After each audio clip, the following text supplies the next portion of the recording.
ನಾವು ಸಮರ್ಪಿಸಿಕೊಳ್ಳುವ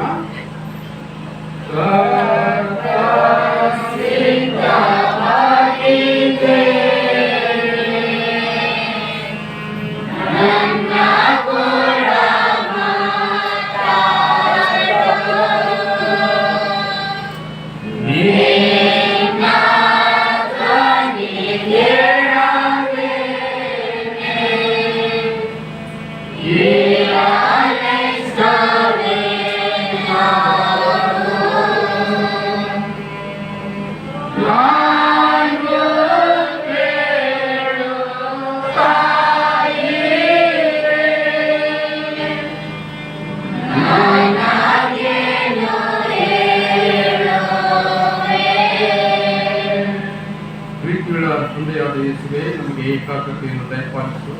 ನಿನ್ನ ವಾಕ್ಯವನ್ನು ಇನ್ನೂ ಹೆಚ್ಚಿನ ರೀತಿಯಲ್ಲಿ ತಿಳಿದುಕೊಳ್ಳಲಿಕ್ಕೆ ಆಸಕ್ತ ಒಂದು ಒಳ್ಳೆಯ ಮನಸ್ಸನ್ನು ದಯಪಾಲಿಸಬೇಕೆಂದು ಕರ್ತನಾದ ಯೇಸುವೆ ನಿನ್ನ ಹೆಸರಿನಲ್ಲಿ ಹೇಳಿದ್ದೇವೆ. ಅವರಿಗೆ ಆಮೆನ್.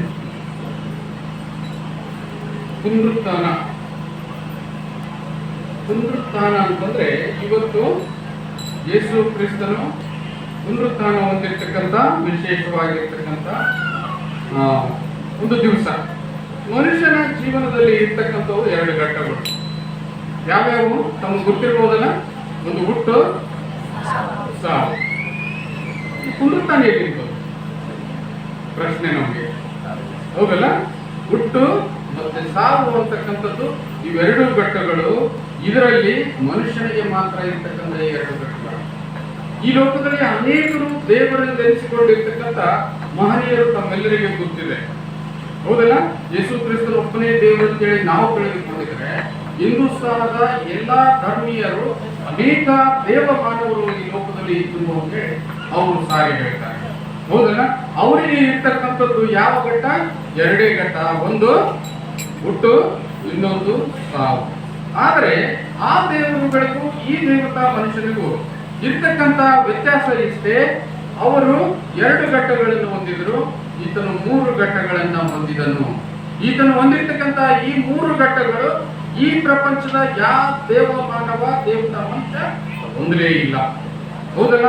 ಇದರಲ್ಲಿ ನಾವು ಒಂದು ಸತ್ಯ ಸಾಕ್ಷಿ, ನಿಜವಾದ ದೇವರು, ನಿಜವಾದ ಧರ್ಮ ಅಂತೇಳಿ ಸಾಧಿಸಲಿಕ್ಕೆ ಇದು ಒಂದು ದೊಡ್ಡ ಸಾಕ್ಷಿ ಅಂತೇಳಿ ನಾನು ಹೇಳ್ತೇನೆ.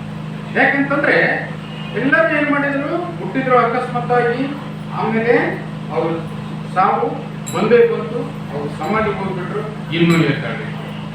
ಆದ್ರೆ ಯೇಸು ಕ್ರಿಸ್ತನು ಆತನ ಬೆತ್ಲೆಹೇಮಿನಲ್ಲಿ ಹುಟ್ಟಿದ, ಗೋಲಿಗುತ್ತದ ಮೇಲೆ ತನ್ನ ಪ್ರಾಣವನ್ನು ಕೊಟ್ಟ, ಅರಿಮಾತಾಯನಿರ್ತಕ್ಕಂಥ ಆತನ ಹೊಲದಲ್ಲಿ ಸಮಾಧಿಯಾದ ಮೂರನೆಯ ದಿವಸದಲ್ಲಿ ಅದೇನಾಯ್ತು, ಆತನ ಜೀವನ ಮತ್ತೆ ಪುನರಾರಂಭವಾಯಿತು. ಅದು ಪುನರುತ್ಥಾನ ಅಂತೇಳಿ ನಾವು ಜಯಶಾಲಿಯಾಗಿರ್ತಕ್ಕಂಥ ದೇವರನ್ನ ಇವತ್ತಿನ ದಿವಸದಲ್ಲಿ ನಾವು ಕುಳಿತು ಆತನ ಗುಣಗಾನ ಮಾಡ್ತಾ ಇದ್ದೇವೆ. ಇಲ್ಲಿ ಒಂದಿದೆ ಏನಂತಂದ್ರೆ, ಮುಂಚಾನೆ ಮರಿಗಳು ಮತ್ತು ಮಧ್ಯದ ಮರಿಗಳು ಮತ್ತು ಯಕಾನಗಳು, ಅಲ್ಲಿ ಅನೇಕ ಜನರು ಮರಿಗಳು ಅಂತಕ್ಕಂಥ ತಾಯಿಗಳು ಅಲ್ಲಿ ಇದ್ದಾಗ ಯೇಸುವಿನ ಸಮಾಧಿಯನ್ನು ನೋಡಬೇಕಾಗಿ ಅವರು ಹೋಗಲೇಬೇಕಾಗಿರ್ತಕ್ಕಂಥದ್ದು. ಯಾಕೆ? ತಾಯಿ ಕರಳು ಮಗನನ್ನ ಅಷ್ಟು ಜಲ್ದಿ ಮರಿಲಿಕ್ಕೆ ಸಾಧ್ಯವೇ? ಆತನು ಅನೇಕ ಸಲ ಹೇಳಿದ, ನಾನು ದೇವರಿಂದ ಹುಟ್ಟಿದವನು, ದೇವರ ಕಾರ್ಯವನ್ನು ಈ ಲೋಕದಲ್ಲಿ ಮಾಡಬೇಕಾಗಿದೆ.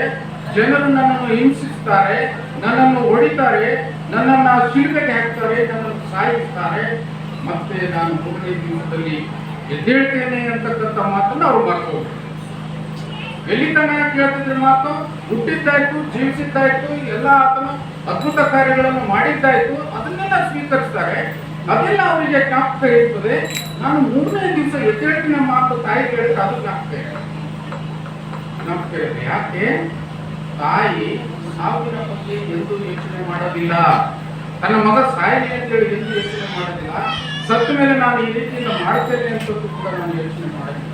ಯಾಕಂದ್ರೆ ಅವರು ಯಥಾವತವಾಗಿ ನಂಬಿಕೊಂಡು ಬಂದಿರ್ತಕ್ಕಂಥ ಆ ಒಂದು ಸನ್ನಿವೇಶದಲ್ಲಿ ಯೇಸು ಕ್ರಿಸ್ತನು ಶಿಲುಬೆಯ ಮೇಲೆ ಸತ್ತು ಸಮಾಧಿಯಲ್ಲಿ ಆತನನ್ನ ಇರಿಸಿ, ಅದಾದ ನಂತರ ಆತನನ್ನು ಮೂರನೇ ದಿವಸದಲ್ಲಿ, 9 ದಿವಸದ ವಾರದ ಮೊದಲನೇ ದಿವಸ ಅಂತ,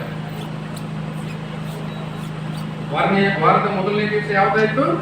ಭಾನುವಾರ ಇವತ್ತೆಲ್ಲ ಆಚರಣೆ ಮಾಡಿದ್ವಿಲ್ಲ ನಾವು. ಸಬ್ಬತ್ ದಿನ ಯಾವ್ದಾಯ್ತು? ಯಾವ್ದಾಯ್ತು? ಶನಿವಾರ ಆಯ್ತು. ಏನ್ ಅನ್ಲಿಕ್ಕೆ ಹೋಗ್ಬೇಡ್ರಿ, ಸತ್ವೇದ ಆಧಾರ ಇದೆ ಅದಕ್ಕೆ, ಹೌದಲ್ಲ? ಸಬ್ಬತ್ ದಿವಸದ ಮೊದಲನೆಯ ವಾರದ ಮೊದಲನೆಯ ದಿವಸ ಅದು ಭಾನುವಾರ. ಆ ಭಾನುವಾರ ದಿವಸ ಅವ್ರು ಏನ್ ಮಾಡಿದ್ರು, ಸುಗಂಧ ದ್ರವ್ಯಗಳನ್ನ ತೆಗೆದುಕೊಂಡು ಸಮಾಧಿಗೆ ಹೋದ್ರು. ಸಮಾಧಿಗೆ ಹೋದಂತಹ ಸಂದರ್ಭದಲ್ಲಿ ಅಲ್ಲಿ ನಡೆದಿರ್ತಕ್ಕಂಥ ಘಟನೆಯ ಬಗ್ಗೆ ನೀವು ನೋಡಿದ್ರೆ, ಸ್ತ್ರೀಯರು ಯೇಸುವಿನ ಸಮಾಧಿಯು ಖಾಲಿಯಾಗಿರುವುದನ್ನು ಕಂಡು ದೂತರ ದರ್ಶನವನ್ನು ನೋಡಿದ್ರು ಅಂತ ಹೇಳಿ ಅಲ್ಲಿ ಹೆಡ್ಡಿಂಗ್ ಇದೆ. ಮಾರ್ಕನ ಸುವಾರ್ತೆ 16ನೇ ಅಧ್ಯಾಯದ ಹೆಡ್ಡಿಂಗ್ ಇದೆ. ಅಲ್ಲಿ ಹೋಗ್ತಾರೆ. ಅಲ್ಲಿ ಹೋಗಿ ನೋಡಿದಂತ ಸಂದರ್ಭದಲ್ಲಿ ನಾವು ತಿಳಿದುಕೊಳ್ಬೇಕು, ಸರಿಯಾಗಿ ತಿಳಿದುಕೊಳ್ಬೇಕು ದೇವರ ವಾಕ್ಯದ ಪರಿಪೂರ್ಣ ಅರ್ಥ. ಅಲ್ಲಿ ಹೋಗಿ ನೋಡಿದಾಗ ಅಲ್ಲಿ ಏನಾಗಿರ್ತದೆ? ಮಾರ್ಕ 16:3ನೇ ವಚನದಲ್ಲಿ ನೋಡೋಣ. ಸಮಾಧಿಗೆ ಮುಚ್ಚಿದ ಕಲ್ಲು ಬಹಳ ದೊಡ್ಡದಾಗಿದ್ದರಿಂದ ಅವರು ಸಮಾಧಿಯ ಬಾಗಿಲಿನಿಂದ ಆ ಕಲ್ಲನ್ನು ನಮಗೋಸ್ಕರ ಉಳಿಸುವವರು ಯಾರಿದ್ದಾರೆ ಎಂದು ತಮ್ಮೊಳಗೆ ಮಾತನಾಡಿಕೊಳ್ಳುತ್ತಾ ಇರಲಾಗಿ ತಲೆ ಎತ್ತಿ ನೋಡಿ ಆ ಕಲ್ಲು ಉರುಳಿಸಲ್ಪಟ್ಟಿರುವುದನ್ನು ಕಂಡರು. ಉರುಳಿಸಲ್ಪಟ್ಟರು. ಅವರು ಯೋಚನೆ ಮಾಡ್ತಿದ್ರು, ಅಲ್ಲಿ ಎಷ್ಟು ಕುತಂತ್ರಗಾರಿಕೆ ನಡೆದಿತ್ತು. ಅಲ್ಲಿ ಪಿಲಾತನು ಮತ್ತೆ ಅಲ್ಲಿ ಶತಾಧಿಪತಿಯು ಅವರೆಲ್ಲರೂ ಸೇರಿ ಯೇಸು ಸ್ವಾಮಿಯ ಮರಣದ ಬಗ್ಗೆ ಅವರು ಹೆಚ್ಚಿನ ಕುತಂತ್ರಗಳು. ಇಲ್ಲಿ ನೋಡ್ತಾರೆ ಆ ಕಲ್ಲು ಉರುಳಿಸಲ್ಪಟ್ಟಿದೆ, ಒಳಗೆ ಇಣುಕಿ ನೋಡ್ತಾರೆ ಅಲ್ಲಿ ಸಮಾಧಿ ಖಾಲಿಯಾಗಿದೆ. ಅಲ್ಲಿ ಯೇಸು ಸ್ವಾಮಿ ಶಿಲುಬೆಗೆ ಏರಿಸತಕ್ಕಂತ ಸಂದರ್ಭದಲ್ಲಿ ನಾವು ಸೂಕ್ಷ್ಮವಾಗಿ ವಿಚಾರ ಮಾಡಬೇಕಾಗಿ, ಯೇಸು ಸ್ವಾಮಿ ಶಿಲುಬೆಗೆ ಏರಿಸುವುದನ್ನ ಯಾರನ್ನ ಬಿಟ್ಟು ಯಾರನ್ನ ಏರಿಸಿದ್ರು? ಅಲ್ಲಿ ಶತಾಧಿಪತಿ ನಿರ್ಣಯ ಮಾಡ್ತಾರೆ ಅಂತಂದ್ರೆ, ಇಬ್ಬರು ಕಡೆಯವರು ಆ ಕಡೆ ಈ ಕಡೆ, ಮಧ್ಯದಲ್ಲಿ ಯೇಸು ಸ್ವಾಮಿನ ಒಯ್ಯುವುದಕ್ಕಿಂತ ಮೊದಲು ಒಬ್ಬ ಇದ್ದಾರೆ. ಯಾರಿದ್ರು? ಇಲ್ಲ ಗೊತ್ತಿಲ್ಲ ನಮ್ಗೆ. ಯಾರಿದ್ರು ಅಲ್ಲಿ? ಬರಬ್ಬ ಅಂತಕ್ಕಂಥ ಕಳ್ಳ ಇದ್ದ. ಅವನಿಗೆ ಶಿಲುಬೆಯ ಶಿಕ್ಷೆ ಆಗಿತ್ತು. ಶಿಲುಬೆಯ ಮೇಲೆ ಅವನು ಸಾಯಿಸಬೇಕಾಗಿತ್ತು. ಸಾವು ಕಣ್ಣೆದುರು ಬಂದಾಗ ನಮ್ಮ ಗತಿ ಏನಾಗ್ತದೆ ನೀವು ಯೋಚನೆ ಮಾಡಿ. ನಾನು ನಾಳೆ ಸಾಯ್ತೇನೆ, ನನ್ನನ್ನು ನಂಬಿರ್ತಕ್ಕಂಥ ಹೆಂಡತಿಯ ಗತಿಯನ್ನು, ನನ್ನನ್ನು ನಂಬಿರ್ತಕ್ಕಂಥ ಮಕ್ಕಳ ಗತಿಯನ್ನು, ಅವರ ಊಟ ಉಪವಾಸ, ಅವರ ಇರುವಿಕೆ ಯಾವ ರೀತಿಯಿಂದ ಇರ್ತದೆ, ನಾನು ಸಾಯ್ಬೇಕಲ್ಲ ಅಂತಂದಾಗ ಅತಿ ಘೋರವಾಗಿರ್ತಕ್ಕಂಥ ದೃಶ್ಯ ಆತನ ಕಣ್ಮುಂದೆ ಬಂದಾಗ ಏನ್ ನಡೆದಿರ್ಬೇಕು ಅಲ್ಲಿ ಅಂತ ನಾವು ಯೋಚನೆ ಮಾಡೋಣ. ಅಲ್ಲಿ ಬರಪ್ಪನನ್ನ ಬಿಟ್ಟುಕೊಡ್ತಾರೆ. ಬರಪ್ಪನನ್ನ ಬಿಟ್ಟುಕೊಟ್ಟು ಯೇಸು ಸ್ವಾಮಿಯನ್ನ ನನಗೆ ಹಾಕ್ತಾರೆ. ಹೆಂಗೆ ನೋಡ್ರಿ ಇಲ್ಲಿ ವಿಚಿತ್ರತೆ. ನಾವು ಹೇಳ್ತೇವೆ ಸತ್ಯವೇದ ಭಾಷಣ ಮಾಡುವಾಗ, ಪ್ರಸಂಗ ಮಾಡುವಾಗ, ನಮಗೋಸ್ಕರ ಆತನು ನಮ್ಮೆಲ್ಲ ಪಾಪಗಳನ್ನ ಹೊತ್ತುಕೊಂಡು ಕ್ರೂಜೆಯನ್ನೇರಿ ನಮಗಾಗಿ ಸತ್ತನು ಅಂತೇಳಿ ನಾವು ಸಾಧಿಸ್ತೇವೆ.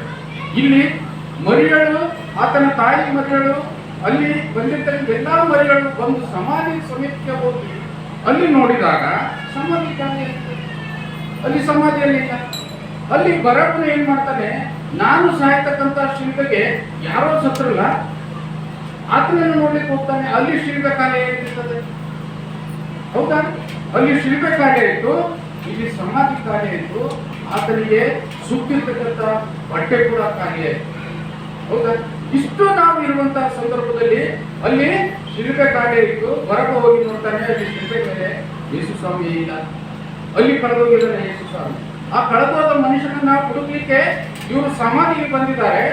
ಸಮಾಧಿಗೆ ಬಂದಾಗ ಇಲ್ಲಿ ಯೇಸು ಸ್ವಾಮಿ ಇಲ್ಲ. ಅದಾದ ನಂತರ ಆತನ ಮೈಗೆ ಸುತ್ತಿರ್ತಕ್ಕಂಥ ಬಟ್ಟೆಗಳು ಕೂಡ ಖಾಲಿಯಾಗಿವೆ. ಆತನ ಆಗಿ ಬಹಳ ವಿಚಿತ್ರವಾಗಿದೆ. ಈ ರೀತಿಯಿಂದ ಇರ್ತಕ್ಕಂಥ ಸಂದರ್ಭದಲ್ಲಿ ಹಂತ ಹಂತವಾಗಿ ಖಾಲಿ ಇರ್ತಕ್ಕಂಥ ಸ್ಥಳಗಳು ಅಲ್ಲಿ ಕಾಣ್ತದೆ. ಇನ್ನೊಂದು ವಿಚಾರ ಮಾಡಬೇಕು ನಾವು ಆಳವಾಗಿ ನೋಡಿದಂತಹ ಸಂದರ್ಭದಲ್ಲಿ, ಅಲ್ಲಿ ದೇವದೂತನು ಅಲ್ಲಿ ಭೂಕಂಪವಾಯಿತು ಅಂತ ಹೇಳ್ತಾನೆ.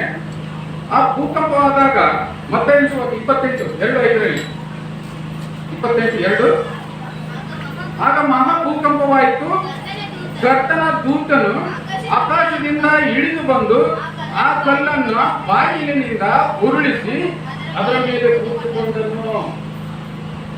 ಈ ಬಾಗಿಲಿನಿಂದ ಕಲ್ಲನ್ನ ಯಾರು ಇಳಿಸಿದವರು? ಯಾರು? ಅಲ್ಲಿ ಇರ್ತಕ್ಕಂಥ ಶತಾಧಿಪತಿ. ಯಾಕಂತಂದ್ರೆ ಯೇಸು ಸ್ವಾಮಿ ಈ ಲೋಕದಲ್ಲಿ ಹುಟ್ಟುತ್ತಾನೆ, ಆತನು ಜೀವನ ಮಾಡ್ತಾನೆ, ಅನೇಕರಿಗೆ ನೀತಿ ಬೋಧೆಗಳನ್ನು ಮಾಡ್ತಾನೆ, ಅದ್ಭುತ ಕಾರ್ಯಗಳನ್ನು ಆತನು ತೋರಿಸ್ತಾನೆ. ಅದಾದ ನಂತರ ಆತನ ಸಾವು ಸತ್ಯವೇದದಲ್ಲಿ ಬರೆದಿದೆ. ಆತನು 3ನೇ ದಿವಸ ಎದ್ದೇಳ್ತಾನೆ. ಆತನಿಗೆ ಗೊತ್ತಿದೆ. ಗೊತ್ತಿದ್ದು ಆತನ ಏನ್ ಮಾಡ್ತಾರೆ ಅಂತಂದ್ರೆ ಆ ಒಂದು ಸಮಾಧಿಗೆ ಸಿಪಾಯಿಗಳನ್ನ ಕಾಯಿಟ್ಟಿರ್ತಾನೆ. ಯಾರು ಕದ್ದು ಇಲ್ಲ ಅಂತ ನೋಡ್ರಿ, ನೀವು ಹೋಗ್ರಿ ಅಲ್ಲಿ ಕಾಯ್ಕೊಂಡು ಕುಂತಿರ್ರಿ ಅಂತ. ಮತ್ತೆ ಯಾವ ಮನುಷ್ಯನಿಗೆ ಆಗದಂತ ದೊಡ್ಡ ಬಂಡೆಯನ್ನ ಅಲ್ಲಿ ಆ ಸಮಾಧಿಗೆ ಮುಚ್ಚಿಬಿಡ್ತಾರೆ. ಆ ಮುಚ್ಚಿ ಬಿಟ್ಟಾಗ ಇವ್ರಿಗೆ ಮುಚ್ಚೋದಷ್ಟೇ ಬಂತು. ತೆಗಿಬೇಕಾಯ್ತಂದ್ರೆ ಯಾರು ಬಂದ್ರು ತೆಗಿಬೇಕಾದ್ರೆ ಅಲ್ಲಿ ದೇವದೂತರು ಬಂದು ಆ ಸಮಾಧಿ ಬಾಗಿಲನ್ನು ತೆಗೆದರು. ಯಾಕೆ ತೆಗೆದರು ಸಮಾಧಿ ಬಾಗಿಲನ್ನ? ಉದ್ದೇಶ ನಿಮ್ಗೆ ಏನಾದ್ರು ಗೊತ್ತಿದೆ? ಇಷ್ಟು ದಿವಸದ ಪ್ರಸಂಗ ನೀವು ಕೇಳಿದ್ರೆ ಆ ಸಮಾಧಿ ಬಾಗಿಲನ್ನ ದೇವದೂತನು ಯಾಕೆ ತೆಗೆದರು? ಯೇಸು ಸಂಬಂಧ ಬರ್ಬೇಕಂತ ಹೇಳಿ ಗೊತ್ತಿದೆ. ಹೌದಾ? ಯೇಸು ಸಂಬಂಧ ಬರ್ಬೇಕಲ್ಲ, ಅಲ್ಲಿ ಬಂದಿರಲ್ಲ ತಾಯಿಯಂದಿರು ಅದರಲ್ಲಿ ಇಣಿಕೆ ನೋಡುವುದಕ್ಕಾಗಿ, ಅಲ್ಲಿ ಯೇಸು ಸ್ವಾಮಿ ಇಲ್ಲ ಅಂತ ಹೇಳಿ ತೋರಿಸುವುದಕ್ಕಾಗಿ, ಈ ತಾಯಂದಿರ ಅವರ ಗುಣಗಳಿಗೆ ಅವರ ಪ್ರೀತಿಗೆ ಅಲ್ಲಿ ಏನಾಗಿತ್ತು ಅಂತಂದ್ರೆ ದೇವರು ತನ್ನ ದೂತರನ್ನ ಕಳಿಸಿ ಆ ದೊಡ್ಡದಾಗಿರ್ತಕ್ಕಂತಹ ಬಂಡೆಯನ್ನ ಆತನು ತೆಗೆಸಿದ್ದ. ನಾವೆಲ್ಲರೂ ಕಾಮನ್ ಆಗಿ ತಿಳ್ಕೊಳ್ತೇವೆ ಅಂತಂದ್ರೆ ದೇವದೂತರು ಬಂದು ಕೇಳ್ತಾರೆ, ಯೇಸು ಸ್ವಾಮಿ ಹೊರಗೆ ಬರ್ತಾರೆ. ಇಲ್ಲ, ಯಾಕಂತಂದ್ರೆ ಆತನು ಸರ್ವಶಕ್ತನಾಗಿರ್ತಕ್ಕಂಥ ಯೇಸು ಸ್ವಾಮಿಗೆ ಯಾರು ಬೇಕಾಗಿರ್ಲಿಲ್ಲ. ಈ ತೆಗೆಯುವುದ್ರೊಳಗಾಗಿ ತೆಗೆದ ಮೇಲೆ ಆತ ಹೋಗಿನ ಅಂತೇಳಿ ಎಂದು ನೆನೆಸ್ಲಿಕ್ಕೆ ಹೋಗ್ಬೇಡ್ರಿ ನೀವು. ಅಲ್ಲಿಂದ ಈ ತಾಯಿಯರು ಆ ಸಮಾಧಿಯಲ್ಲಿ ಇಳಿದು ಹೋಗಿ ನೋಡ್ಬೇಕನ್ನೋದ್ರೊಳಗೆ ಬರೀ ನಾನು ಬಟ್ಟೆ ಬಿಟ್ಟಿದ್ದಷ್ಟೇ, ಅಲ್ಲಿ ದೇಹ ಇರಲಿಲ್ಲ. ಅವ್ರು ಚಿಂತಾಕ್ರಾಂತರಾದ್ರು. ಎಕಡೆ ಹೋಯ್ತು ನನ್ನ ದೇಹ, ಎಕಡೆ ಹೋಯ್ತು ನನ್ನ ಮಗನ ದೇಹ ಅಂತೇಳಿ ತಾಯಿ ಕಣ್ಣೀರಿನಿಂದ ಕೇಳ್ತಾಳೆ. ಕೇಳಿದಾಗ ಮುಂದೆ ನೋಡ್ರಿ 5ನೇ ವಚನದಲ್ಲಿ ಅವರು ಸಮಾಧಿ ಒಳಗೆ ಹೋಗಿ ಒಬ್ಬ ಯೌವನಸ್ಥನ ಬಿಳಿ ಅಂಗಿಯನ್ನು ತೊಟ್ಟುಕೊಂಡು ಬಲಗಡೆ ಕೂತಿರುವುದನ್ನು ಕಂಡು ಬೆಚ್ಚಿ ಬೆರಗಾದರು. ಅವನು ಅವರಿಗೆ, ಹೆದರಬೇಡಿರಿ, ಬೆರಗಾಗಬೇಡಿರಿ, ಶಿಲುಬೆಗೆ ಹಾಕಲ್ಪಟ್ಟಿದ್ದ ನಜರೇತಿನ ಯೇಸುವನ್ನು ಹುಡುಕುತ್ತೀರಲ್ಲವೇ? ಆತನು ಜೀವಿತನಾಗಿ ಎದ್ದಿದ್ದಾನೆ, ಇಲ್ಲಿ ಇಲ್ಲ. ಆತನು ಜೀವಿತನಾಗಿ ಎದ್ದಿದ್ದಾನೆ, ಆತನು ಇಲ್ಲಿಲ್ಲ. ಇಲ್ಲಿ ಇಲ್ಲ ಅಂತಕ್ಕಂಥ ಅಕ್ಷರ ಇನ್ನೂ ಅಜರಾಮರ. ಅಲ್ಲಿ ಇಸ್ರಾಯೇಲ್ ಹೋಗಿ ನಾವು ಆತನು ತಿರುಗಾಡಿರ್ತಕ್ಕಂಥ ಹೋಲಿ ಲ್ಯಾಂಡ್ ನಲ್ಲಿ ಆ ಪವಿತ್ರ ಸ್ಥಳದಲ್ಲಿ ಹೋಗಿ ನೋಡಿದ್ರೆ ಆತನ ಸಮಾಧಿ ಇನ್ನೂ ಕೂಡ ಅಲ್ಲಿದೆ. ಆ ಸಮಾಧಿಯಲ್ಲಿ ಆತನನ್ನು ನೋಡ್ಲಿಕ್ಕೆ ಹೋಗಿರ್ತಕ್ಕಂಥ ಅನೇಕ ಏನಂದ್ರೆ ಟೂರಿಸ್ಟ್ ಹೋಲಿ ಲ್ಯಾಂಡ್ಗೆ ಹೋಗಿ ವಿಸಿಟ್ ಹೋಗಿರ್ತಕ್ಕಂಥ ಅಲ್ಲಿ ಇಳಿಕೆ ನೋಡಿದಾಗ ಇಲ್ಲಿ ಬರಹ ಕಾಣ್ತದಂತೆ, ಆತನು ಇಲ್ಲಿ ಇಲ್ಲ. ಎಲ್ಲಿಗೆ ಹೋಗಿದ್ದಾನೆ? ಅದು ಭೂಸ್ಥಾಪನೆ ಮಾಡಿದ್ರು, ಅಲ್ಲಿ ಇಲ್ಲ. ಆತನು ಎಲ್ಲಿ ಹೋಗಿದ್ದಾನೆ? ನಮ್ಮ ಮನೆಗೆ ಬಂದಿದ್ದಾನೆ, ನಮ್ಮ ಸಭೆಗೆ ಬಂದಿದ್ದಾನೆ, ನಮ್ಮ ಕುಟುಂಬಕ್ಕೆ ಬಂದಿದ್ದಾನೆ. ನಾವು ಸ್ವೀಕಾರ ಮಾಡಿ ಹೋಗ್ಬಿಟ್ಟು ಗೊತ್ತಿಲ್ಲ. ಆತನು ಸರ್ವವ್ಯಾಪಿ ಸರ್ವಾನುಕೂಲಿ, ಪ್ರತಿಯೊಂದೊಂದು ಸ್ಥಳದಲ್ಲಿ ಇರ್ತಕ್ಕಂಥವನು, ಮಾನವನ ಜೀವಿತಕ್ಕಾಗಿ ತನ್ನ ಪ್ರಾಣವನ್ನೇ ಕೊಟ್ಟಿರ್ತಕ್ಕಂಥ ಆತನು ಸಮಾಧಿಯಲ್ಲಿ ಇಟ್ಟು ಮುಚ್ಚಬೇಕಂದ್ರೆ ಆತನು ಮುಚ್ಚಲಿಲ್ಲ. ಆತನು ಪುನಃ ಜೀವಂತನಾಗಿ ಪುನರುತ್ಥಾನ ಹೊಂದಿ ಆತನು ಇಲ್ಲಿಲ್ಲ, ಆತನು ಹೊರಟು ಹೋಗಿದ್ದಾನೆ. ಶಿಷ್ಯರಿಗೆ ಮೊದಲನೆಯದಾಗಿ ಹೇಳ್ತಾನೆ, ನಾನು ಗಲಿಲಾಯದಲ್ಲಿ ನಿಮ್ಮನ್ನು ಕಾಣ್ತೇನೆ. ಇಲ್ಲೇ ಬಂದು ನೋಡಿದ್ರೆ ಕಾಣೋದಿಲ್ಲ, ಅಲ್ಲೇ ನೋಡಿದ್ರೆ ಕಾಣೋದಿಲ್ಲ. ಅದಕ್ಕಾಗಿ ಇಲ್ಲಿ 5ನೇ ವಚನದಲ್ಲಿ 28 5ನೇ ವಚನ, ಆಗ ದೂತನು ಆ ಹೆಂಗಸರಿಗೆ, ನೀವು ಹೆದರಬೇಡಿರಿ, ಶಿಲುಬೆಗೆ ಹಾಕಲ್ಪಟ್ಟಿದ್ದ ಯೇಸುವನ್ನ ಹುಡುಕುತ್ತೀರೆಂದು ಬಲ್ಲೆನು, ಆತನು ಇಲ್ಲಿಲ್ಲ. ಈ ರೀತಿಯಿಂದ ಇರ್ತಕ್ಕಂತಹ ಸಂದರ್ಭದಲ್ಲಿ ಪ್ರಿಯರೇ, ಆತನು ನಮ್ಮ ಒಂದು ರಕ್ಷಣೆಗಾಗಿ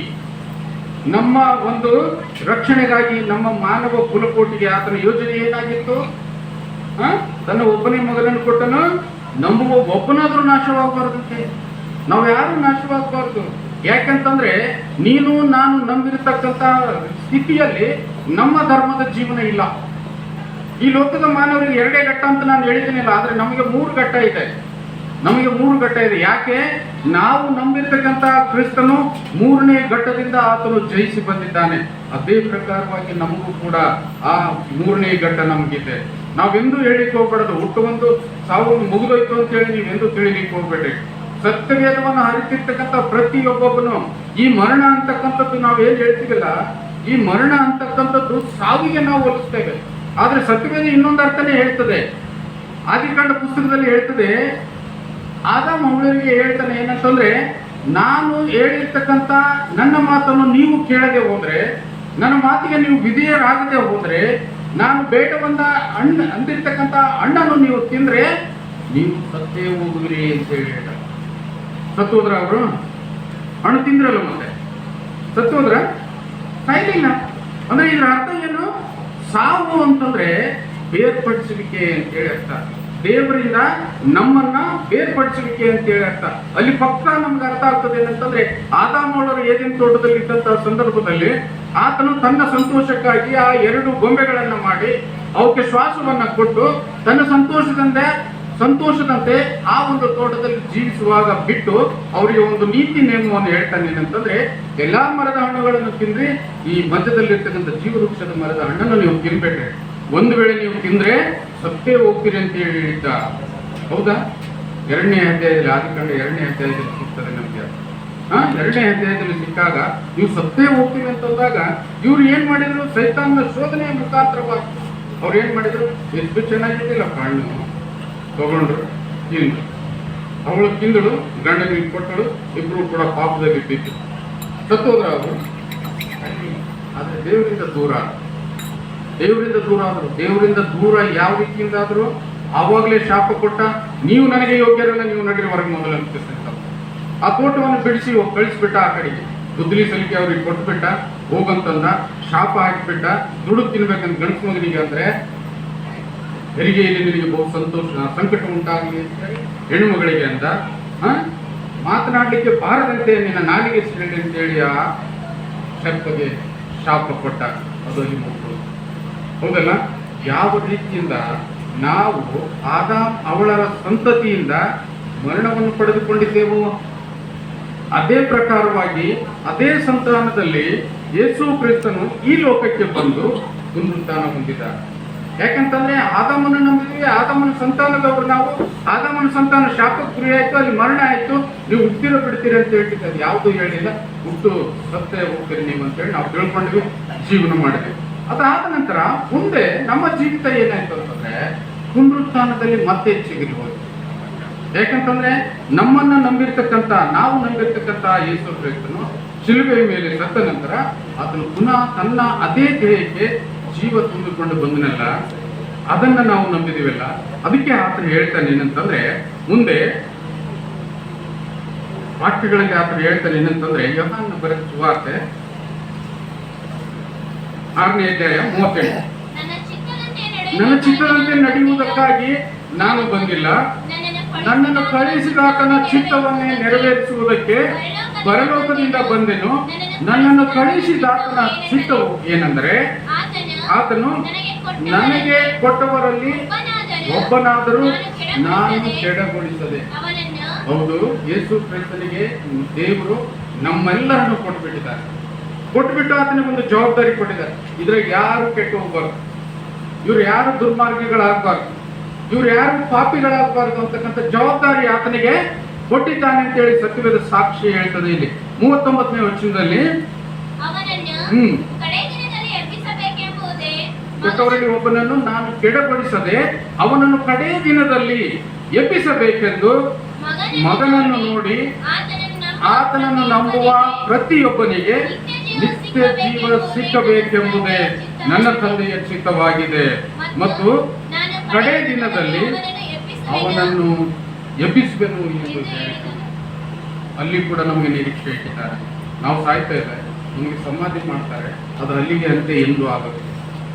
ಯಾಕೆಂತಂದ್ರೆ ಕ್ರಿಸ್ತನ 2ನೇ ಬರೋಣದ ಬಗ್ಗೆ ನಾವು ಒಂದೊಂದ್ಸಲ ಪ್ರಸಂಗದಲ್ಲಿ ಇನ್ನೂ ಹೆಚ್ಚಿನ ವಿವರವನ್ನ ತಿಳ್ಕೊಳ್ಬೇಕಾಗಿದೆ. 2ನೇ ಬರೋಣ ಎಂದಾಗ್ತದೆ? ಅನೇಕ ಜನರು ಹೇಳ್ತಾರೆ ನಾಳೆ ಬರ್ಬೋದು, ಕಾಲ ಸಮೀಪಿಸಿತು, ಪ್ರಸಂಗಗಳನ್ನು ನಾವು ಸಾಕಷ್ಟು ಕೇಳ್ತೇವೆ. ಆದ್ರೆ ನಿಜವಾಗಿ ಆತನು ಬರ್ಬೇಕಾದದ್ದು ಯಾವಾಗ? ಪ್ರತಿಯೊಬ್ಬೊಬ್ಬನಿಗೆ ದೈವ ಸಂದೇಶ ಮುಗಿಸಿದಾಗ, ಪ್ರತಿಯೊಂದೊಂದು ಊರಿಗೆ ದೇವರ ವಾಕ್ಯ ಸಾರಿದಾಗ, ಪ್ರತಿಯೊಂದೊಂದು ಕುಟುಂಬದಲ್ಲಿ ಇರ್ತಕ್ಕಂಥ ಪ್ರತಿಯೊಬ್ಬೊಬ್ಬನು ದೇವರ ವಾಕ್ಯವನ್ನ ತಿಳ್ಕೊಂಡಾಗ ಆವಾಗ ಯೇಸು ಕ್ರಿಸ್ತನ 2ನೇ ಬರೋಣ. ಅಲ್ಲಿವರೆಗೂ ಈ 2ನೇ ಬರೋಣ ಸಾಧ್ಯನೇ ಇಲ್ಲ. ಅದಕ್ಕಾಗಿ ನಾವೆಲ್ಲರೂ ಕಾದು ಕೂತಿರ್ಬೇಕು. ಪ್ರತಿಯೊಬ್ಬೊಬ್ಬರು ನಾವು ಕೆಲಸ ಮಾಡಬೇಕು. ನಮಗೆ ದೇವರು ಜವಾಬ್ದಾರಿ ಕೊಟ್ಟಿದ್ದಾನೆ. ನಾವು ನಿತ್ಯ ಜೀವವನ್ನು ಹೊಂದಿದ್ದೇವೆ. ನಿನ್ನೊಟ್ಟಿಗೆ ನಿನ್ನ ನೆರೆಯವರು ಕೂಡ ನಿತ್ಯ ಜೀವವನ್ನ ಹೊಂದಬೇಕಾಗಿದೆ. ಬರೀ ನಾನು ಹೊಂದತಕ್ಕಂಥದ್ದಲ್ಲ, ನನ್ನ ನೆರೆಯವರು ಸಹಿತ ಹೊಂದಲೇ ಇರುತ್ತೆ ಅಂತ ಒಂದು ಭಾವನೆ ಇರಬೇಕು. ಯಾಕಂತಂದ್ರೆ ಅಂತ ಭಾವನೆಯಿಂದ ನಾವು ಏನ್ ಮಾಡ್ಬೇಕಾಗಿದೆ? ಇನ್ನೂ ಅಭಿವೃದ್ಧಿ ಆಗಬೇಕಾಗಿದೆ. ಈ ರೀತಿಯಲ್ಲಿ ಇರ್ತಕ್ಕಂಥ ಸಂದರ್ಭದಲ್ಲಿ ಯೇಸು ಕ್ರಿಸ್ತನು ಈ ಲೋಕದಲ್ಲಿ ಪುನರುತ್ಥಾನವನ್ನು ಹೊಂದಿ ಅದನ್ನು ಸರಳ ಅಂತೇಳಿ ಸೀದಾ ಪರಲೋಕಕ್ಕೆ ಏರಿ ಹೋಗ್ಲಿಲ್ಲ. ಯಾಕೆ? ಈ ಭೂಲೋಕದ ಜನರು ನನ್ನ ನಂಬಬೇಕಲ್ಲ. ಭೂಲೋಕದ ಜನರು ನನ್ನ ನಂಬಬೇಕಾಯ್ತಂತಂದ್ರೆ ಇಡೀ ಎಲ್ಲ ಮಾನವ ಜನಾಂಗಕ್ಕೆ ಆತನು ಪ್ರತ್ಯಕ್ಷನಾಗಲಿಲ್ಲ. ಪ್ರತ್ಯಕ್ಷನಾಗದೇ ಇದ್ದಾಗ ಆತನು ಅಲ್ಲಲ್ಲಿ ಇರ್ತಕ್ಕಂಥ ಮುಖ್ಯವಾದ ಜನರಿಗೆ ಆತನು ಪ್ರತ್ಯಕ್ಷನಾಗಿ ಕಂಡು ಅವರನ್ನ ಸಾಕ್ಷಿಗಳನ್ನಾಗಿ ಮಾಡಿಕೊಂಡ. ಇಲ್ಲಿ ಸಾಕ್ಷಿಗಳು ಯಾರ್ಯಾರಾಗಿದ್ದಾರೆ ನೋಡೋಣ. 16 ಮಾರ್ಕ 16:5 ಅವರು ಸಮಾಧಿಯೊಳಕ್ಕೆ ಹೋಗಿ ಒಬ್ಬ ಯವನಸ್ಥನು ಬಿಳಿ ಅಂಗಿಯನ್ನು ತೊಟ್ಟುಕೊಂಡು ಬಲಗಡೆ ಕೂತಿರುವುದನ್ನು ಕಂಡು ಬೆಚ್ಚಿ ಬೆರಗಾದರು. ಅವನು ಅವರಿಗೆ ಬೆರಗಾಗಬೇಡಿರಿ, ಶಿಲುಬೆಗೆ ಹಾಕಲ್ಪಟ್ಟಿದ್ದ ನಜರೇತಿನ ಯೇಸುವನ್ನು ಹುಡುಕ್ತಿರಲ್ಲವೇ, ಆತನು ಜೀವಿತನಾಗಿ ಎದ್ದಿದ್ದಾನೆ. ಮೊದಲನೆಯ ಸಾಕ್ಷಿ ಯಾರು ಹೇಳ್ತಾರೆ? ದೇವದೂತನು ಹೇಳ್ತಾನೆ. ಯಾರಿಗೆ ಹೇಳ್ತಾನೆ? ಅಲ್ಲಿ ನೋಡ್ಲಿಕ್ಕೆ ಹೋಗ್ಲಿರ್ತಕ್ಕಂಥವ್ರಿಗೆ ಹೇಳ್ತಾನೆ. ಜೀವಿತನಾಗಿ ಎದ್ದಿದ್ದಾನೆ. ಆತನು ಅಲ್ಲಿಲ್ಲ. ಆತನನ್ನು ಇಟ್ಟಿದ್ದ ಸ್ಥಳವನ್ನ ನೋಡಿ ನೀವು ಇನ್ನೂ ವಿಶ್ವಾಸ ಮಾಡಿಕೊಳ್ಳ್ರಿ. ಆ ಒಂದು ಸಮಾಧಿಯ ಗುಂಡು ಯಾತಕ್ಕೆ ಸೇರಿತು? ಯೇಸು ಸ್ವಾಮಿ ಹೊರಗೆ ಬರ್ಲಿಕ್ಕಲ್ಲ, ನಮ್ಗೆ ನೋಡ್ಲಿಕ್ಕೆ. ಆ ಬಂಡೆಯನ್ನು ಸರಿಸಿ ನೋಡಿ ಅದರಲ್ಲಿ ವಿಶ್ವಾಸ ಮಾಡ್ಲಿಕ್ಕಾಗಿ ಆ ಬಂಡೆ ಸರಿದೋಯ್ತು ಅಂತೇಳಿ ಇಲ್ಲಿ ನಾವು ತಿಳಿದುಕೊಳ್ಳಬೇಕಾಗಿದೆ. ಆದರೆ ನೀವು ಹೋಗಿ ಆತನ ಶಿಷ್ಯರಿಗೂ ಮತ್ತು ಪೇತ್ರನಿಗೂ ಮತ್ತು ನಿಮಗೆ ಹೇಳಿದಂತೆ ನಿಮ್ಮ ಮುಂದೆ ಗಲಿಲಾಯಕ್ಕೆ ಹೋಗ್ತಾನೆ, ಅಲ್ಲಿ ಆತನನ್ನು ಕಾಣುವಿರಿ ಎಂದು ತಿಳಿಸಿರಿ ಅಂತ ಹೇಳಿದ. ಇನ್ನೂ ಅನೇಕ ಜನರಿಗೆ ಕಾಣಬೇಕಾದಾಗ ಶಿಷ್ಯರಿಗೆ ಆತ ಇನ್ನೂ ಕಂಡಿರಲಿಲ್ಲ. ಅದಕ್ಕಾಗಿ ನಾನು ಇಲ್ಲಿಂದ ಎಲ್ಲಿಗೆ ಹೋಗ್ತೇನೆ? ಈ ಸಮಾಧಿಯಿಂದ ಇಳಿದು ಗಲಿಲಾಯ ಅಂತಕ್ಕಂಥ ಪ್ರದೇಶಕ್ಕೆ ಹೋಗ್ತೇನೆ. ಅಲ್ಲಿ ಅವರು ಬಹಳಷ್ಟು ಸಲ ಅಲ್ಲಿ ಯಾಕಂತಂದ್ರೆ ತಿರುಗಾಡಿರ್ತಕ್ಕಂಥ ಪ್ರದೇಶವಾಗಿತ್ತು. ನಮ್ಮ ಶಿಷ್ಯರಿಗೆ ಹೇಳ್ರಪ್ಪ ನಾನು ಅಲ್ಲಿ ಬರ್ತೇನೆ ಅಂತ ಹೇಳಿ ಆ ರೀತಿಯಿಂದ ಆತನ ಹೇಳಿ ಕಳಿಸಿದ. ಯೋಹನ್ನ ಬರೆದ ಸುವಾರ್ತೆ 20:11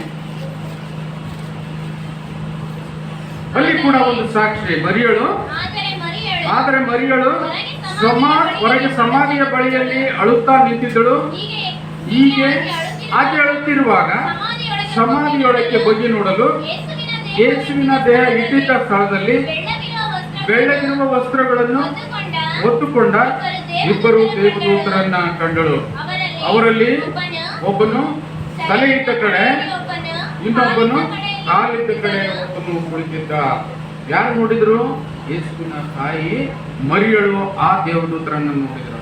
ಆದ್ರೆ ಮಧ್ಯದಲ್ಲಿ ಇರ್ತಕ್ಕಂಥ ಯೇಸು ಸ್ವಾಮಿ ಅಲ್ಲಿಲ್ಲ. ಯಾಕೆ ಕಾಣಿಸಲಿಲ್ಲ ಯೇಸು ಸ್ವಾಮಿ? ಮುಂದಿನ ಪೀಳಿಗೆಗೆ ಆತನ ಒಂದು ವಾಕ್ಯ ಹೇಳಿದ್ದಾನೆ ಏನಂತಂದ್ರೆ, ನೋಡದೆ ನಂಬುವವನು ಧನ್ಯನು ಅಂತ. ಅವರೆಲ್ಲ ನೋಡಿದ್ದಾರೆ. ಅವ್ರು ನೋಡಿದ ಮೇಲೆ ಎಲ್ಲರೂ ನಂಬ್ತಾರೆ, ನೋಡಿದವರು ಎಲ್ಲರೂ ನಂಬ್ತಾರೆ. ಆದ್ರೆ 10 ದಿವಸ ಪ್ರತ್ಯಕ್ಷನಾಗಿರ್ಲಿಕ್ಕೆ ಆಗೋದಿಲ್ಲ. ಅದಕ್ಕಾಗಿ ಆತನ ಆ ಕಡೆ ಈ ಕಡೆ ಕುಳಿತಿರ್ತಕ್ಕಂಥ ದೇವದೂತರನ್ನ ಸಾಕ್ಷಿಗಾಗಿ ಕುಂದಿರಿಸಿ ಆತನ ಏನ್ ಮಾಡಿದ್ದಾನೆ ಅಂತಂದ್ರೆ ಹೊರಗಡೆ ಬಂದಿದ್ದ ಸಂದರ್ಭದಲ್ಲಿ ಆತನ ಒಬ್ಬನೇ ಸಾಕ್ಷಿ ಆಗ್ತಕ್ಕಂಥದ್ದು ಬೇಡ, ಈ ಸಾಕ್ಷಿ ಅಭಿವೃದ್ಧಿ ಆಗ್ಬೇಕಾಗಿದೆ. ಅಲ್ಲಿ ಇಬ್ಬರು ಸಾಕ್ಷಿದಾರರು ದೇವದೂತರಾಗಿದ್ದರು. ಆ ಇಬ್ಬರ ಸಾಕ್ಷಿಗಳನ್ನ ಕೇಳಿರ್ತಕ್ಕಂಥ ಈ ತಾಯಿ ಮರಿಯಳು ಮತ್ತು ಮಗ್ದಲದ ಮರಿಯಳು ಸ್ತ್ರೀಯರು ಅದನ್ನ ತಿಳಿದುಕೊಂಡು ಅದರ ಮೇಲೆ ವಿಶ್ವಾಸ ಇಟ್ಟರು ಅಂತೇಳಿ ಅದೇ ವಾಕ್ಯದ 19ನೇ ವಚನದಲ್ಲಿ ನೋಡೋಣ. ಅದೇ ದಿವಸದ ಅಂದರೆ ವಾರದ ಮೊದಲನೆಯ ದಿವಸದ ಸಂಜೆಯಲ್ಲಿ ಶಿಷ್ಯರು ಯೆಹೂದ್ಯರ ಭಯದಿಂದ ತಾವು ಇದ್ದ ಮನೆಯ ಬಾಗಿಲುಗಳನ್ನು ಮುಚ್ಚಿಕೊಂಡಿರಲು ಯೇಸು ಬಂದು ನಡುವೆ ನಿಂತು ನಿಮಗೆ ಸಮಾಧಾನವಾಗಲಿ ಅಂತ ಹೇಳಿದ.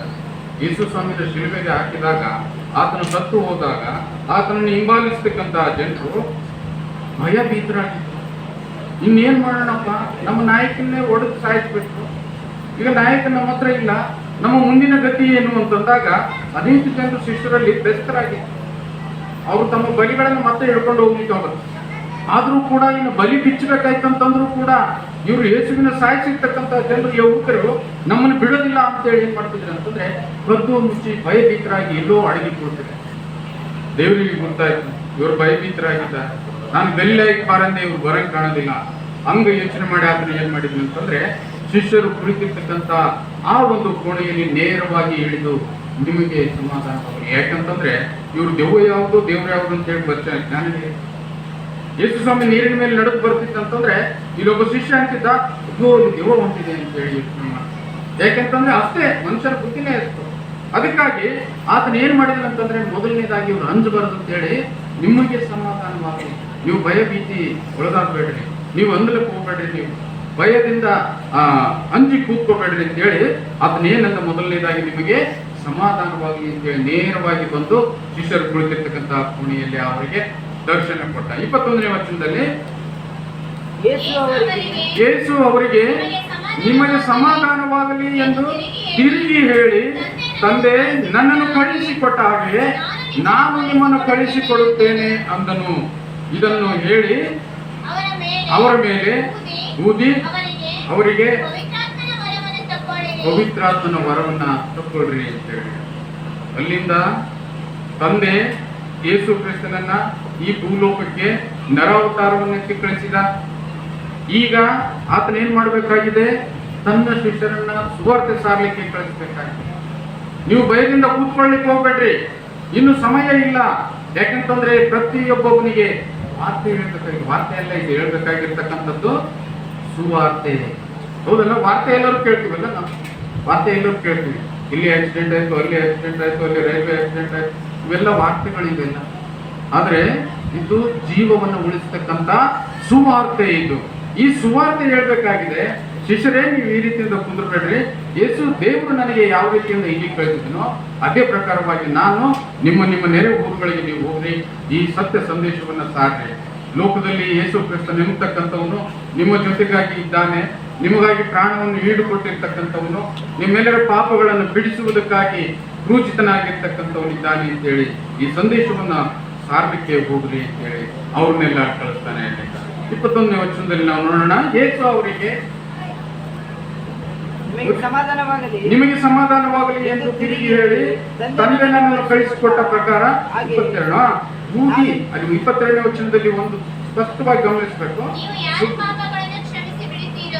22ನೇ ವಚನದಲ್ಲಿ ಇದನ್ನು ಹೇಳಿ ಅವರ ಮೇಲೆ ಊದಿ ಅವರಿಗೆ ಪವಿತ್ರಾತ್ಮ ವರವನ್ನ ತಗೊಳ್ಳಿ ಅಂತಂದ್ರೆ ಎಂತ ವರ ಕೊಟ್ಟನಂತಂದ್ರೆ, ಯೇಸು ಸ್ವಾಮಿ ಶಿಷ್ಯರಿಗೆ ಬರೀ ಹೋಗ್ರಪ್ಪ ಅಂತೇಳಿ ಕಳಿಸ್ಲಿಲ್ಲ ಆತ.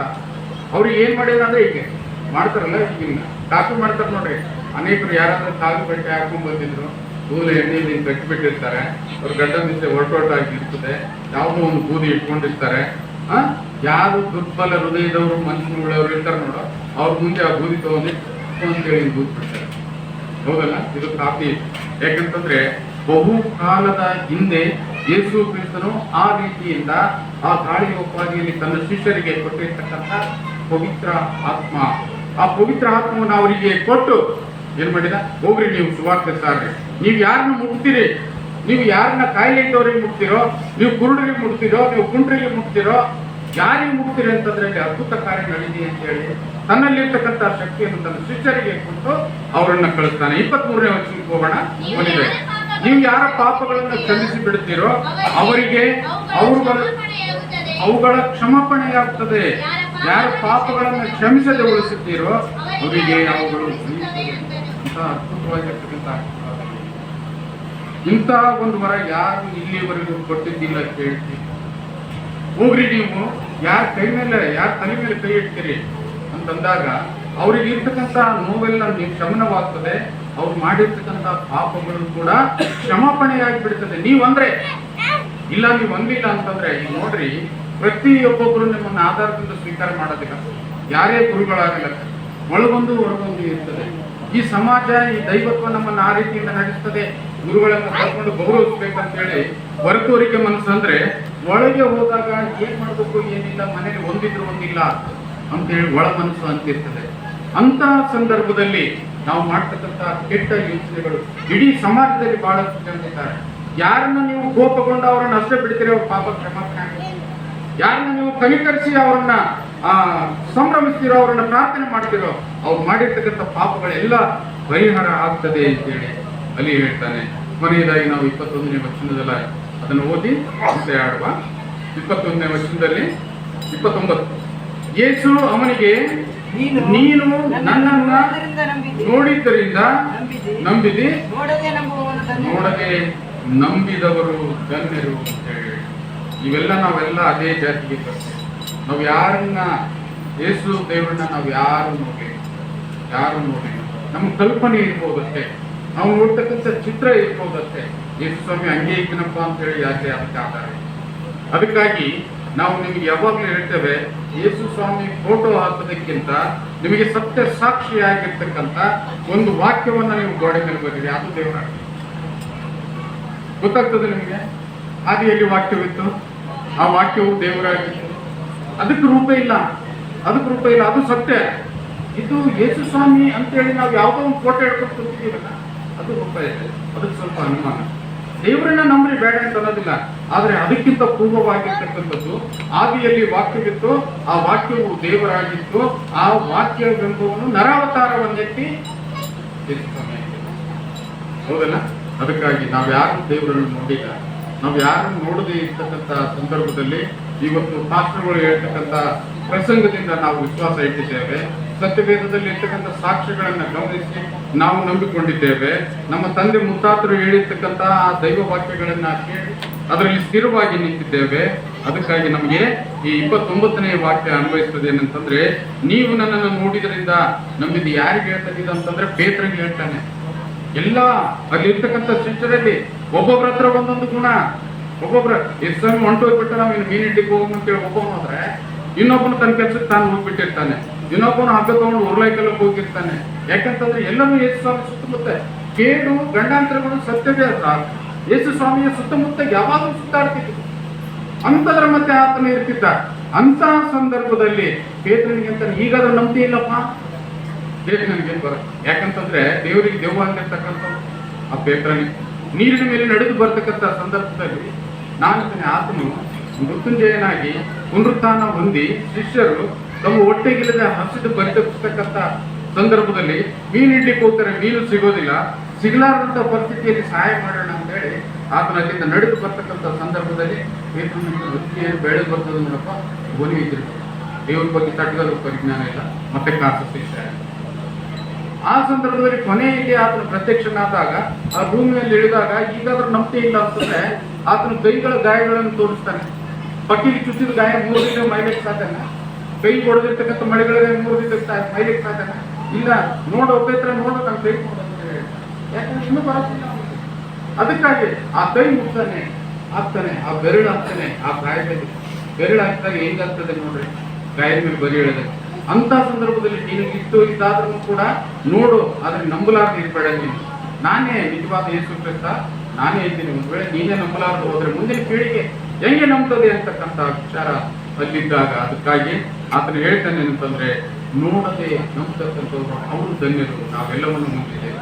ಧನ್ಯರು ಅಂತಂದ್ರೆ ಎಲ್ಲಾ ಆಶೀರ್ವಾದವನ್ನ ಹೊಂದಿದವರು ನಾವೆಂದು ಯೇಸು ಕ್ರಿಸ್ತನನ್ನು ಹೊಂದಿದ್ದೆವು, ಅಂದೇ ನಾವೆಲ್ಲರೂ ಧನ್ಯರಾಗಿದ್ದೇವೆ.